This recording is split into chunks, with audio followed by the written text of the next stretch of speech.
Ladies and gentlemen, good day and welcome to the Vedant Fashions Limited Q2 FY'25 earnings conference call hosted by Axis Capital Limited. As a reminder, all participant lines will be in the listen-only mode and there will be an opportunity for you to ask questions after the presentation concludes.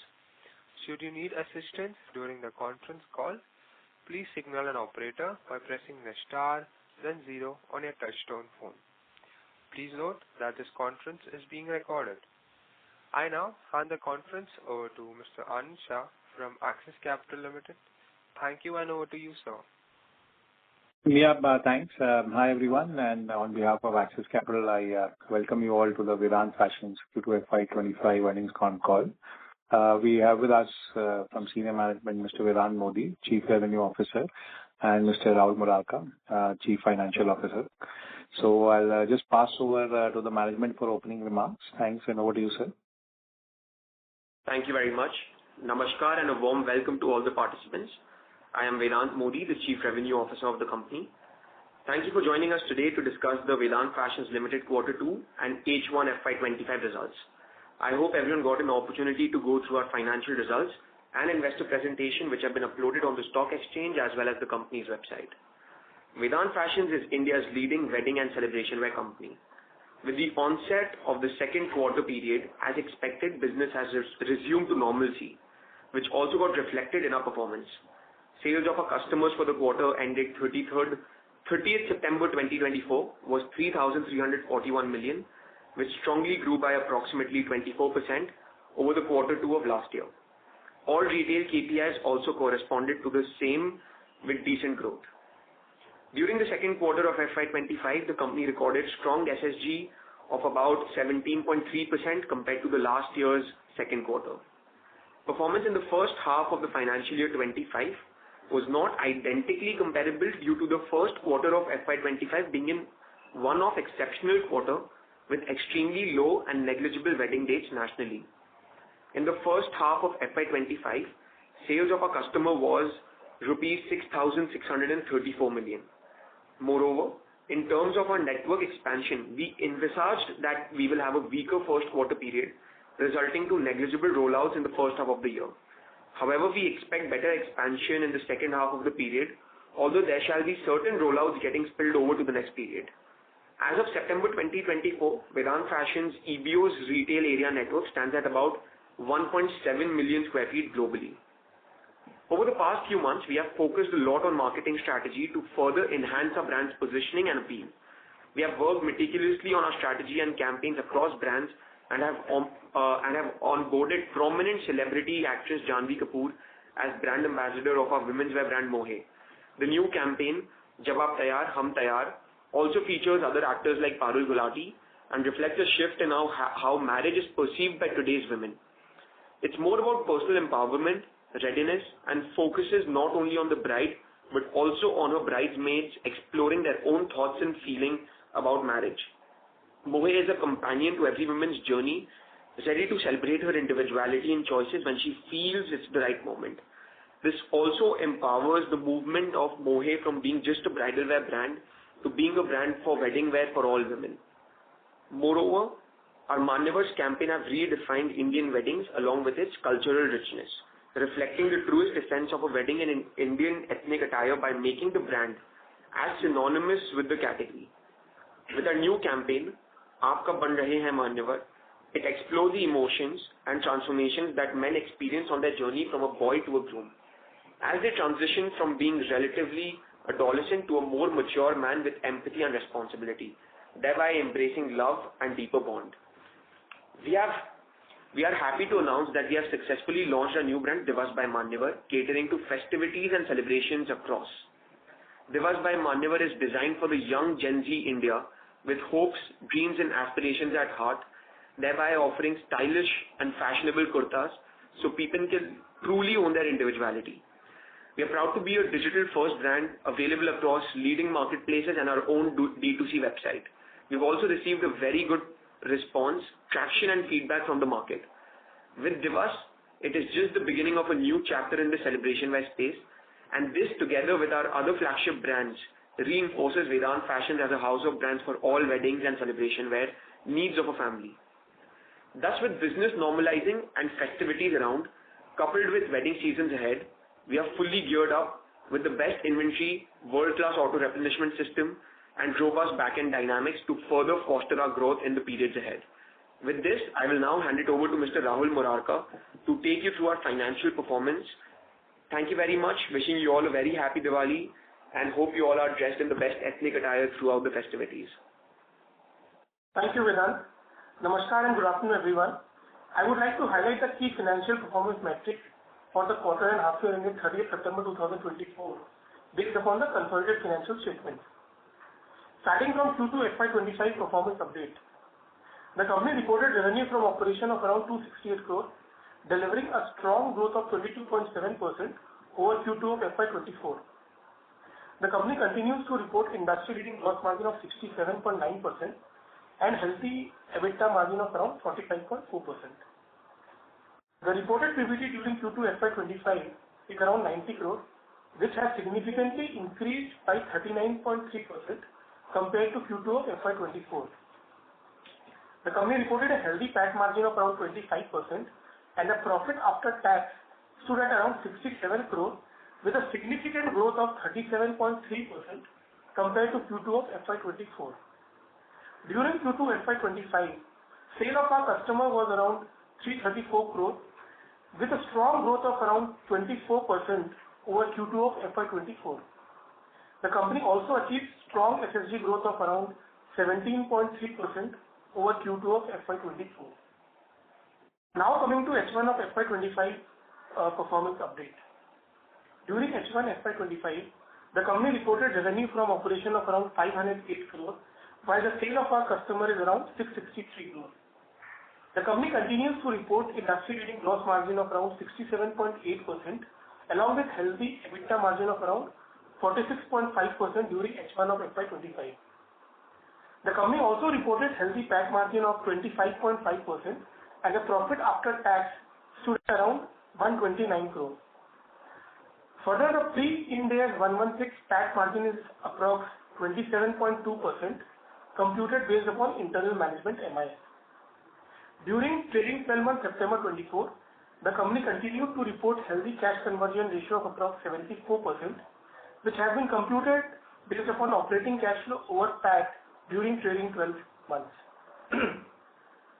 As expected, with the commencement of Q2 of FY'25, our business has started normalizing, which also got reflected in our performance during the period. Considering the festivities around and wedding season ahead, we are very hopeful and positive for the upcoming period.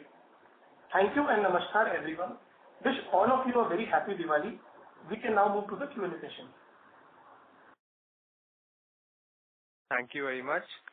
We will now begin the question and answer session. Anyone who wishes to ask a question may press star and 1 on their touchtone telephone. If you wish to remove yourself from the question queue, you may press star and 2. Participants are requested to use handset while asking a question. Ladies and gentlemen, we will wait for a moment while the question queue assembles.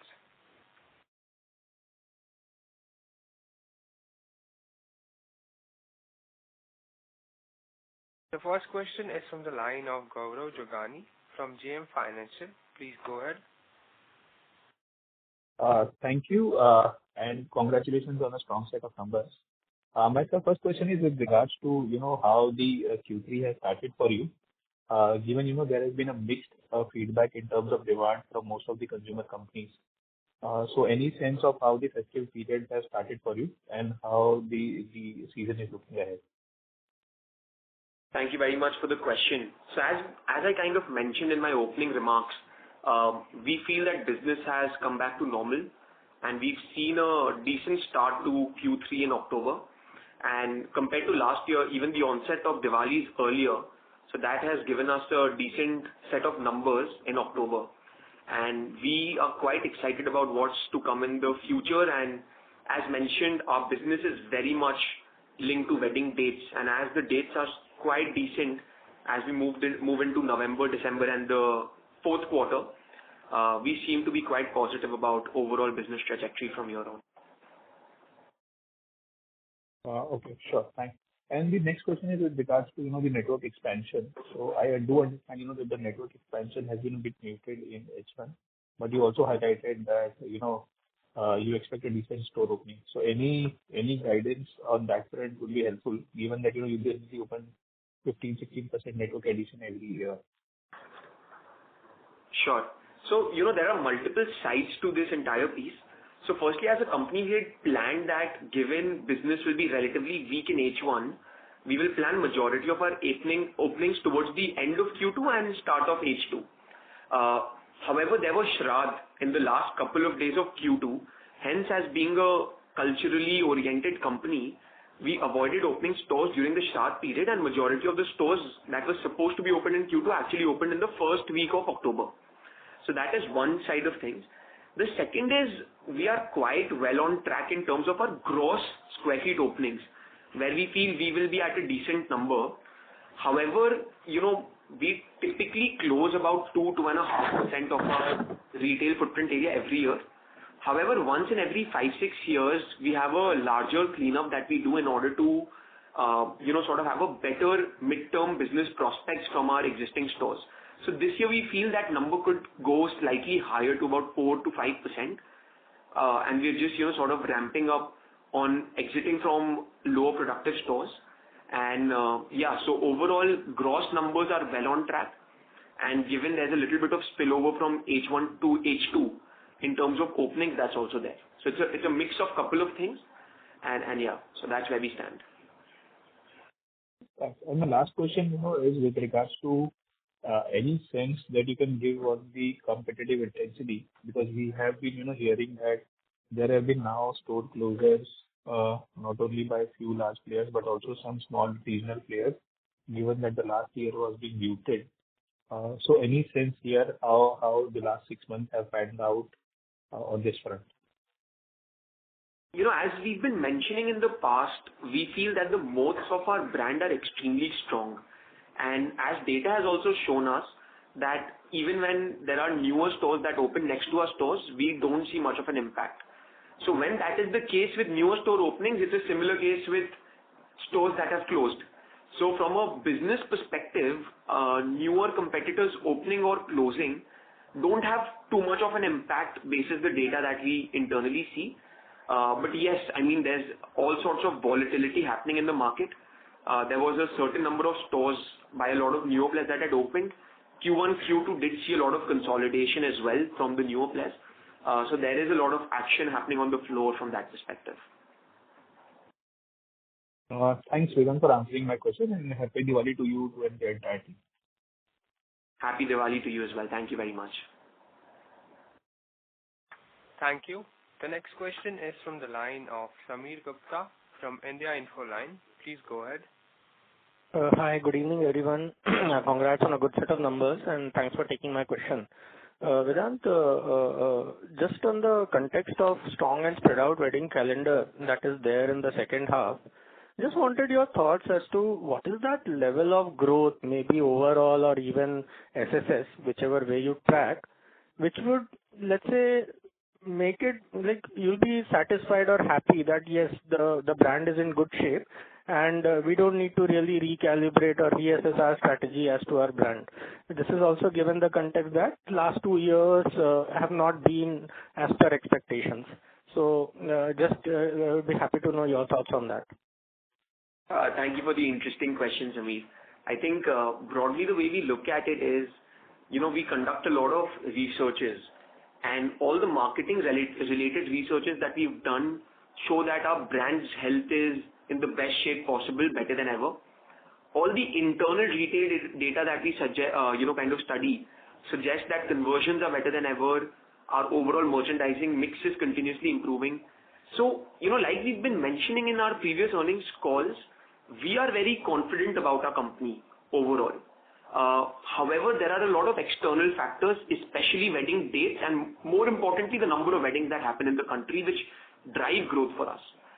As we are already witnessing on the floor, that is coming back to normal, and as it comes back to normal, we were pretty confident our numbers will shoot up.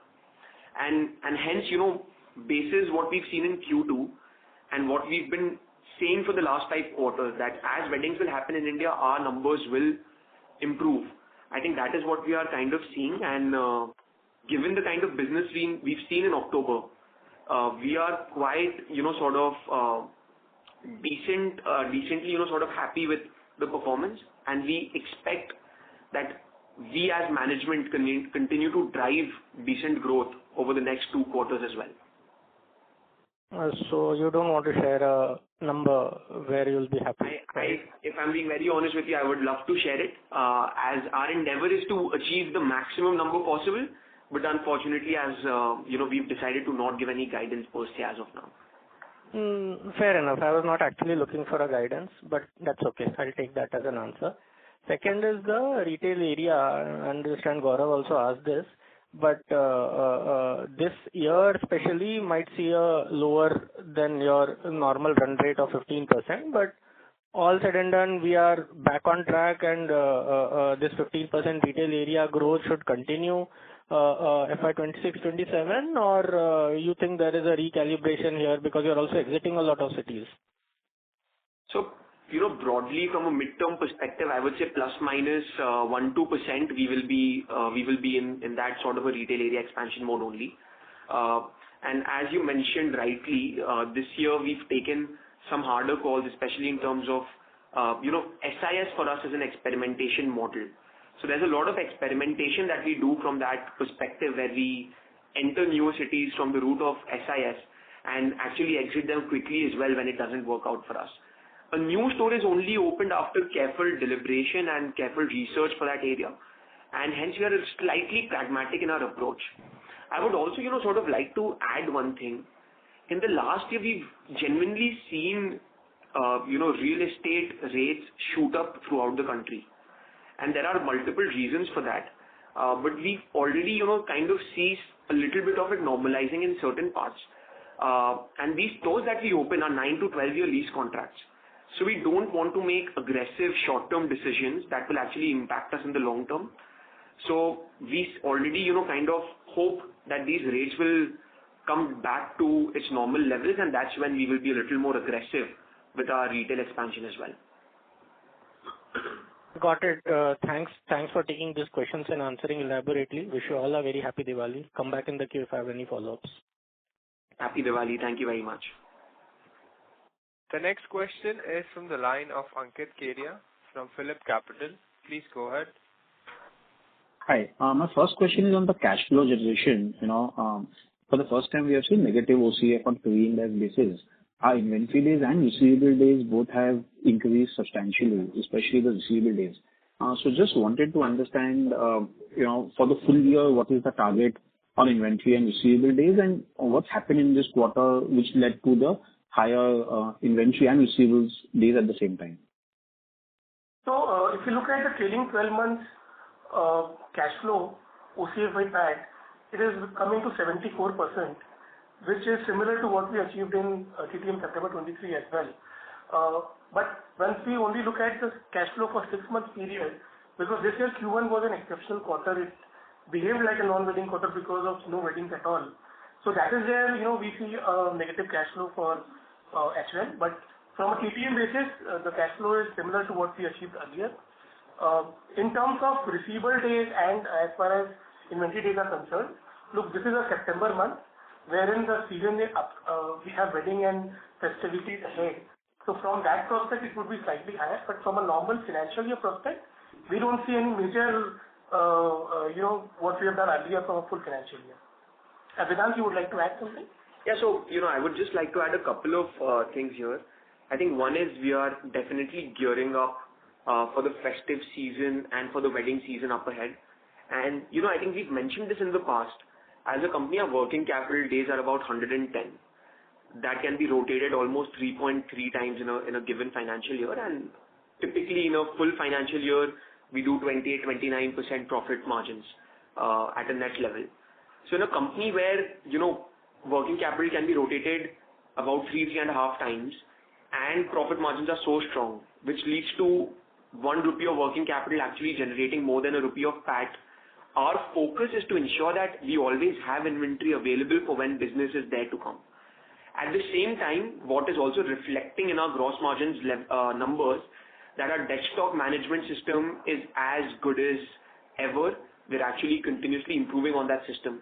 So while, working capital days are at par, debt stock levels are being managed, and we have decent inventory for the H2. That is, how we look at business, and we just want to ensure we have inventory at the right place, at the right time, managed efficiently to ensure no business is lost in the upcoming 2 quarters. But why should the receivable days increase? And I can understand inventory at your warehouse level being higher for the upcoming season. Given that the franchisee partners pay you twice a week, we have seen even on last year Q2 to this year Q2 nearly 15-16 days increase in receivable days. There's a simple reason for that actually. If you look at Diwali is about 2 weeks ahead this year, and we actually build up inventory at the store for Diwali. So a lot of build-up happens. So last year that build-up actually started in October, which spilled over to Q3. This year that build-up actually happened at the end of Q2. Hence that 15-day difference is just a matter of Diwali being 15 days earlier. Okay. Second question is on Divas. Given that the price points are very sharp for the D2C, how are the gross margins here being, modeled? And from a 2-year perspective, where do you see this brand shaping up in the portfolio? Given that, you have stopped giving us the revenue breakup across brands. So, 2 years out, will Divas become bigger than your third menswear brand, which we have for the MBO market? Yes, I mean, by the third menswear brand, do you mean Manthan? Yes. Yeah, so I mean, strategically, Manthan was our incubation brand, and the way Manthan has come to life and strategically as part of the company is in the form of Divas. So that is the new approach for Manthan, to be honest. And the second side of it, from a gross margin perspective, is today it is slightly lower than the company average, but we feel because it's still in a relatively nascent stage, as we scale up and volumes increase, we feel we will be comfortably operating at company level averages today. So we don't see any challenges in that. And yeah, Divas, we've been live on all marketplaces throughout the dealer network and our own D2C website, majorly from 1st of October. And we've already seen very decent traction from a first month perspective for a new brand. So is it fair to assume that Manthan will not exist, and even in the MBO channel we'll push Divas going forward? Yes, so the major strategy, at least from a 2 to 3 year perspective, will be Divas, and that is where the entire focus will lie. So both online and MBO channel, because currently it's only on D2C and not in the MBO. No, it is already in the MBOs. So this year we had taken orders for both Manthan and Divas because of our product planning being slightly longer in nature. However, sort of next year onwards, the focus will largely be on Divas from a MBO perspective as well. Sure. That's it from my side. I'll come back in the queue, and happy Diwali to you and the team. Happy Diwali. Thank you very much. Thank you. Before taking the next question, we would like to remind participants that you may press star and 1 to ask a question. The next question is from the line of Tejas Shah from Avendus Spark. Please go ahead. Hi Vedant, hi Rahulji. Thanks for the opportunity. Yeah. Vedant, previous few quarters were unprecedented in terms of slowdown, and you also called out multiple times on the call, previous calls also. So something likely unfamiliar to our franchise partner also, right? The way we saw first time that kind of slowdown, franchise partners also would have witnessed it for the first time. So usually we have seen that franchise is a very close-knit community, and then the word spreads around fast. So are you currently facing any challenge in recruiting new franchise, or how are the inquiries going on that count? From a franchisee perspective, we still don't face any challenges. Like I mentioned, from a store opening perspective, the only relative challenge which has increased is rental costs, which we do see and hope will slightly come down in the future. From a franchisee perspective, there is no challenge. Actually, if I tell you internally how the workflow happens is we sign a property. The business development team actually signs a property because we are always confident that finding a franchisee will actually not be tough at all given the kind of returns that they're able to achieve on their investment. Okay. Okay. Yeah. Second, you mentioned about demand normalization from Q2 onwards. Could you provide some qualitative insights on any brand which is kind of doing better than average or some brand which is still struggling, or any regional observation if you can share? See, broadly, if I tell you, if we look at the last couple of quarters, Tier 2, Tier 3 was overall performing relatively worse than Tier 1. That entire piece has sort of flipped in the last couple of months, which is very exciting to see. That is where majority of the pain was sort of lying. And from a non-wedding wedding perspective, last couple of quarters, non-wedding was doing decently well, and wedding, the groom bride segments were struggling. But in the last, again, couple of months, all segments are doing really well. So I would say some segments in our company were slightly muted, but they have also come back to growth, which is what is sort of, exciting us and leading us to better expectations. Sure. The last one, if I may. If I remember correctly, we had some change in our marketing or branding agency recently. So curious to know any anticipated pivots in our brand building approach. Could we see potential increase in branding investment? Any insights that you can share? Again, I think, Tejas, one thing which we did interestingly well is saved up a lot of money in the first half of the financial year. So H2 will be very aggressive spends from our end, from our perspective, but at a financial year level, the sort of A&P spend that you see will still be normalized. So I think internally we've been efficiently able to manage that. But again, business is dynamic. If something really clicks for one of our new brands, we will not hesitate to scale it up. And yeah, so it's difficult to say as of now. I don't per se,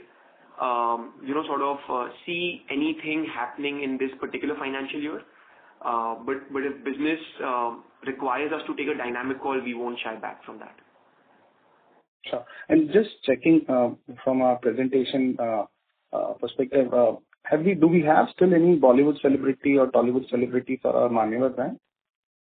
Yes, so we still have Ram Charan on board, which we continuously promote in South India, whereas we've taken a relatively different approach for now non-South Indian regions this year, and we're using a relatively known face, which is Avinash, but still I would call it a non-celeb led brand building campaign to actually focus on the core campaign, which is Aap Kab Ban Rahe Hain Manyavar, to signify what it means to be a Manyavar man.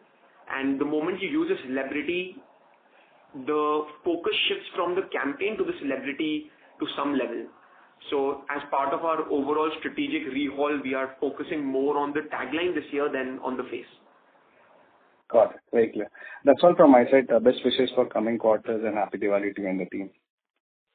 Thank you very much. Happy Diwali. The next question is from the line of Nihal Mahesh from Ambit Capital. Please go ahead. Yes. Good evening, Vedant and Rahul. My first question was in the strong SSG that we've seen for Q2, possible to call out if there was a strong contribution from the scale-up of Mohey? Yeah, so if we look at from a overall YTD perspective, Mohey SSG has definitely been better than the company average, and Mohey continues to do pretty well. And yeah, so but if you ask me, still because the scale of Mohey is not very high, Mohey's role in moving company level SSG average, still does not work out that way.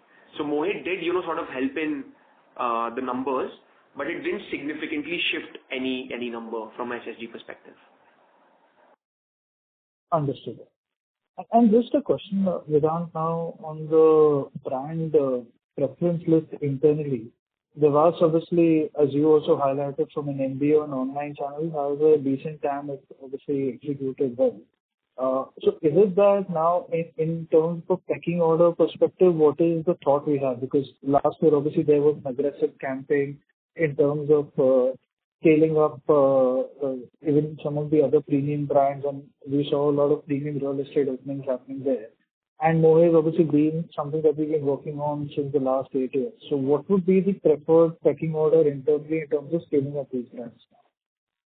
Actually it's a Interesting, but a very difficult question to answer. I would say internally, if we look at it, Manyavar is given a different level of respect, for sure. But all the other brands have its own vertical, have its own teams from a marketing, merchandising, and distribution perspective. So I would say all of them are treated pretty well equally. But given that Divas is a men's kurta brand, our expertise in this arena is already very high. So for us to turn around this brand was relatively easier than the other tasks that we've taken up in the past with the other two brands that we've launched. Got it. So this is not a brand that you will be spending too much of marketing budget on. That will mainly be towards the Manyavar and a Mohi.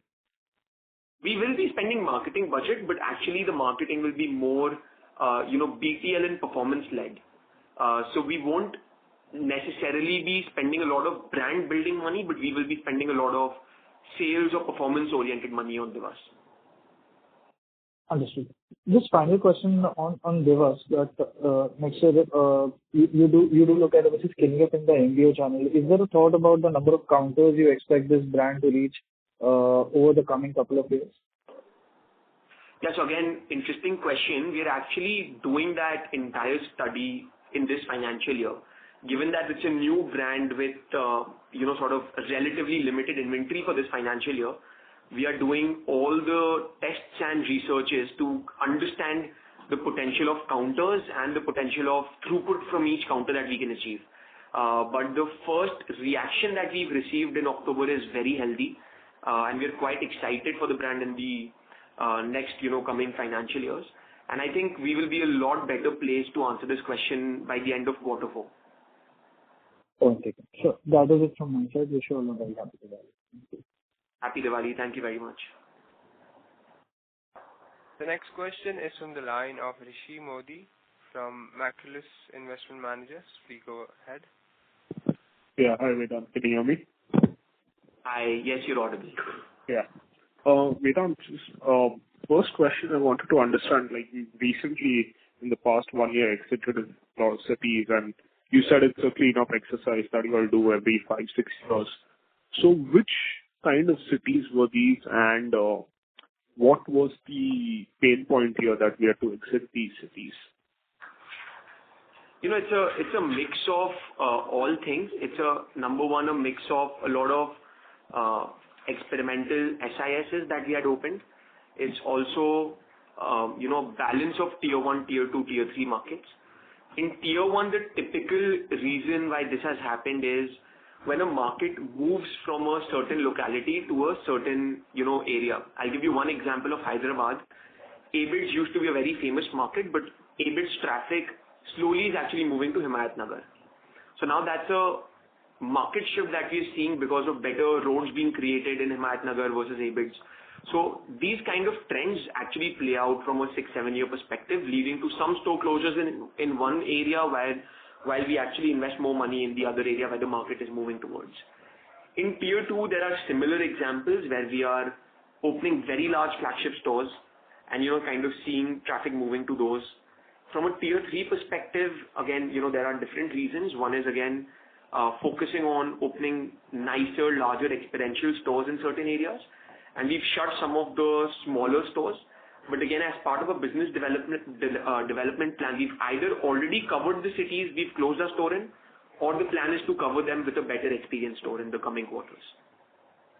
So typically, we've actually only consolidated non-productive stores that wouldn't have led to great business anyways. From a midterm perspective, we actually think this was a very good decision from a company perspective, and we have a very healthy, store inventory now. All right. So I understand the rationale of shifting markets and hence shifting stores. Cities I'm quite not understanding here, but I'll take it up later with you. On the Divas piece, right? What is the propositioning that you all are giving with Divas? And does it cannibalize Manyavar? Thirdly, I was seeing that Divas is available on quick commerce as well, right? I think Blinkit and Zepto or someone. And it was out of stock, often out of stock. So just wanted to understand what investments are we making on the supply chain for ensuring that product availability as well as the SKU, getting the right SKU, because I'm guessing they won't allocate a lot of space for this. So just trying to understand what investments are we making out there. Sure. Thank you for this question. So from a Divas perspective, the entire proposition is to address the festive opportunity that lies in India. Now with Manyavar, we are very focused on catering to the wedding market. What Divas allows us to do is to focus our range, our pricing towards the aspirational audience that wants to buy multiple kurtas for festivals across the country. Now, typically one individual in India celebrates 4 to 5 festivals. While there are 50 plus festivals, one person would celebrate 4 to 5 festivals. So the whole proposition is how can we offer the Gen Z and millennial audience of India a very fashionable product at decent pricing, but with a very aspirational brand. And that is what the entire proposition is. Secondly, getting to quick commerce, today the way our relationship with quick commerce works is we actually supply inventory directly to the main warehouses, and what inventory lies in which city, in which hub of theirs is completely taken care by them as of today. But as we scale up with them and as we see quick commerce being one of the leading commerce platforms in India, we will have a better relationship with them, and we will, sort of get into supply chain nitty-gritties and support them with our own data in terms of where should we keep which inventory, so that inventory turns are faster and that we don't face certain out-of-stock propositions that you might have seen. But today that entire end customer experience is being fully controlled by them. All right, understood. And are they open? Like, I'm guessing this would be a proprietary thing for them to not share what inventory is being placed or how do they do the inventory management thing. So they're open to you being able to access that data? I think two parts. We are actually not going to be sharing any data per se. We will be utilizing our own replenishment model to guide them where they should keep which inventory. So we will be helping them with our own data, because I'm not sure if they would have the kind of data in the Indian wear industry to help us with this. And secondly, I think from an open perspective, definitely the brands and the companies that we've sort of interacted with are the most open people we've ever met in our lives. So given that we work a lot with traditional market, for us, it was definitely a great experience working with the open mindset of these companies. Understood. Also, just to, some hash out the Q2 numbers, right? So we have an early Navratri. It started, I think, from the 3rd of October this year, versus last year it was around mid-October. Plus, there was a double Shraddh versus single Shraddh. So it's like a favorable Q2 for us. So if you had to, quantify how much of the revenue jump in Q2 is because of these specific factors, which is like just a timing difference, how much would you say has come on board for you all this year or this quarter because of that?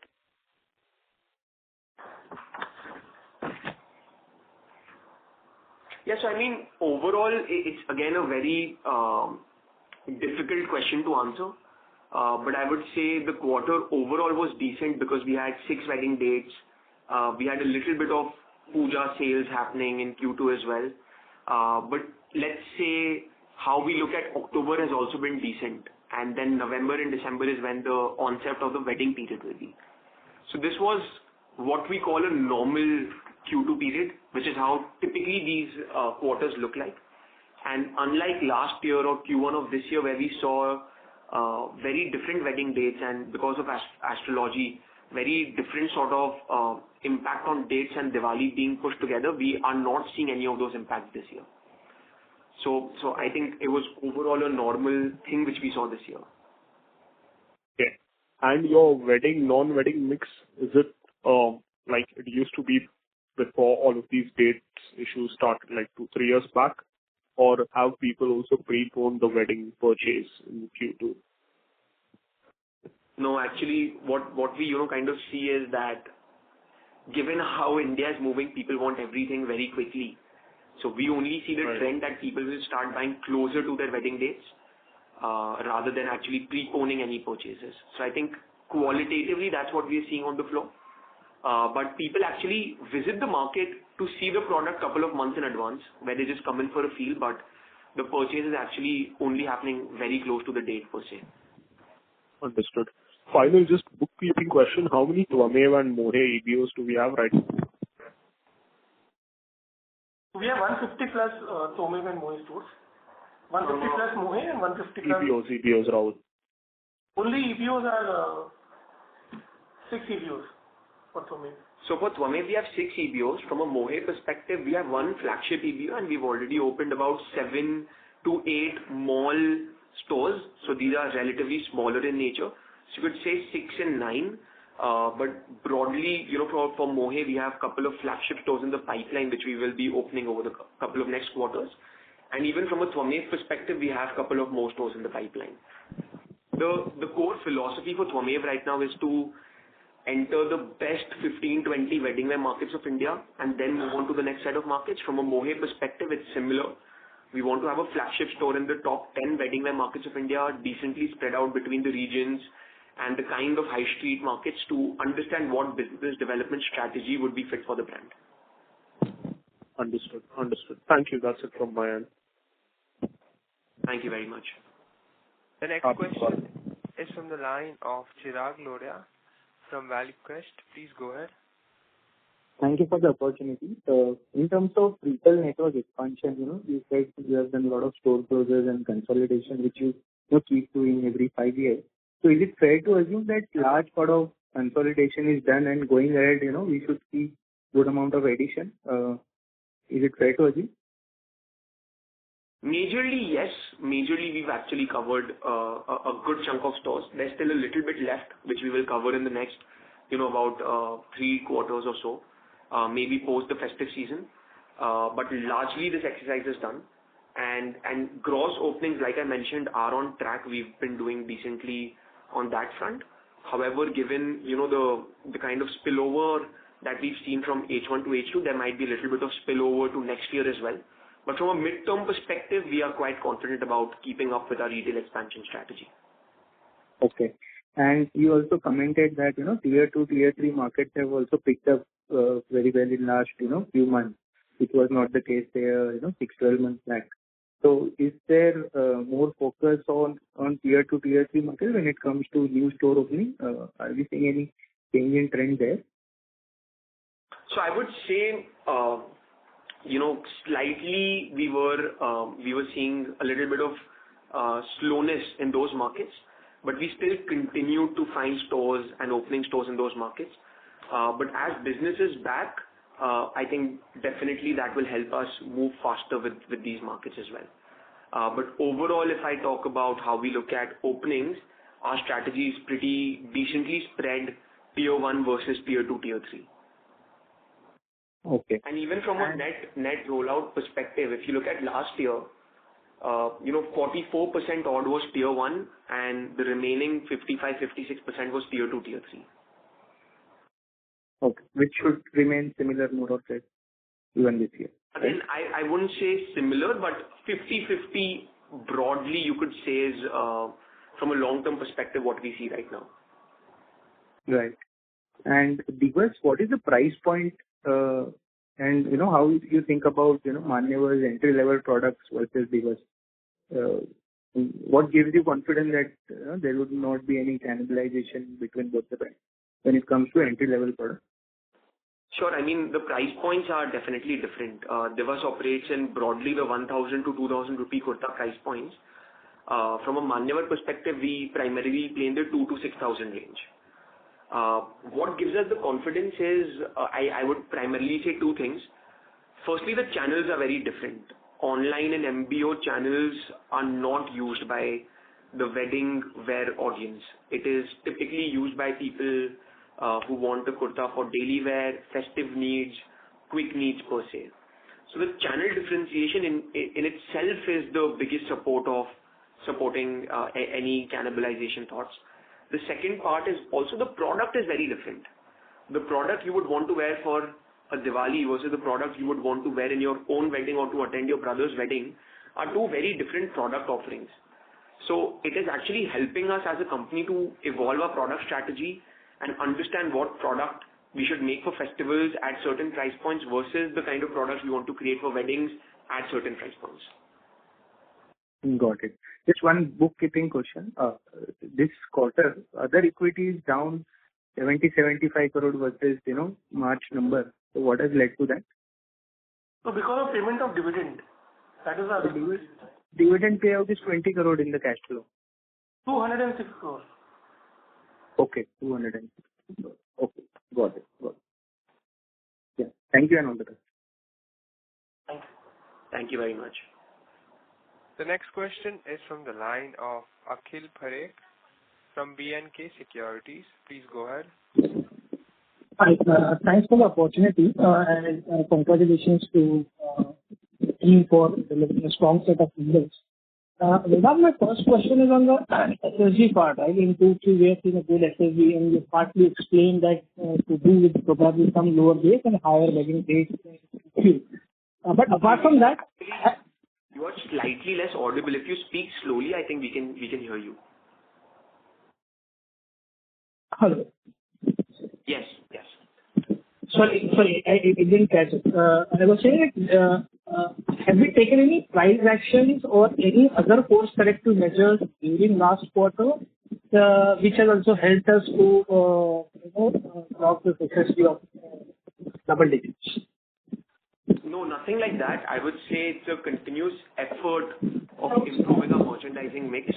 With certain areas where we feel we need to premiumize, we've been continuously premiumizing. In certain areas where we feel we need to have better products at certain price ranges, we've actually developed those products at those price ranges. Overall, at a company level, our ASP has slightly improved. So, by about 1% So there's nothing led to, sort of a big shift in prices anywhere, but I definitely feel we've worked extra hard on our merchandising mix for the varied areas of India we operate in. Oh. The second question is slightly from a midterm perspective. If you look at historically FY'18 over 24, our sales have roughly, kind of compounded at 12% CAGR. As a brand, do you foresee that it is possible to maybe grow at a higher pace, so maybe at 15-18% compounding over next 3 to 5 years? And what possible factors or levers would drive that kind of growth? Sure. Thank you for that question. As we mentioned, our endeavor as a company is always to, sort of open decent network expansion and sort of operate at a plus minus 2% at 14% sort of network expansion. Along with that, the endeavor is always to improve our product mix, lead to better footfalls, better conversions, higher basket sizes with product development and new product launches, and leading to better SSG growth as well. So our endeavor from a long-term perspective is always to achieve numbers like those. But yes, I think broadly we strive to achieve the best number possible, but I'll be unable to give any guidance per se on this. Okay. And the third and last question, from channels, we are hearing that, we are probably possibly launching any accessory items, maybe like the perfumes and all. Any plans around those kind of things? Sorry, sir, you weren't very audible. I heard dupatta and accessories. What is No, I was saying accessories like perfumes. Are we planning to launch anything on that side? Because we were hearing something on that front from the channel. Yes, so we've actually already launched perfumes last week on Monday, and we've already seen pretty decent traction in the first week of launch. So as I mentioned, a big lever for SSG is new product launches and category expansion, which is something we will continuously focus on and keep delivering. So is it a soft launch or across our stores? So it's in our top 50, 60 stores to start with, but eventually seeing the first week of performance, I think we are confident to say that it will reach majority of our stores pretty quickly. And it will be under what brand? This is under Manyavar brand. So we've named it Essence by Manyavar, but it's under Manyavar. And lastly, bookkeeping, just to cross-check in terms of net gross and net store opening. I missed that part. Like, what is the guidance we are providing for FY'25? So we are not giving any guidance per se, but from a overall perspective, gross openings are as per our, sort of planning. Overall close. But, the closures were slightly heightened, hence it's difficult to give an exact number right now. But overall, from a midterm perspective, we are, sort of hopeful of the numbers that we've been, sort of talking about. Okay. Okay. So that's all from my side, and happy Diwali to you and again, bye. Happy Diwali. Thank you very much. Thank you.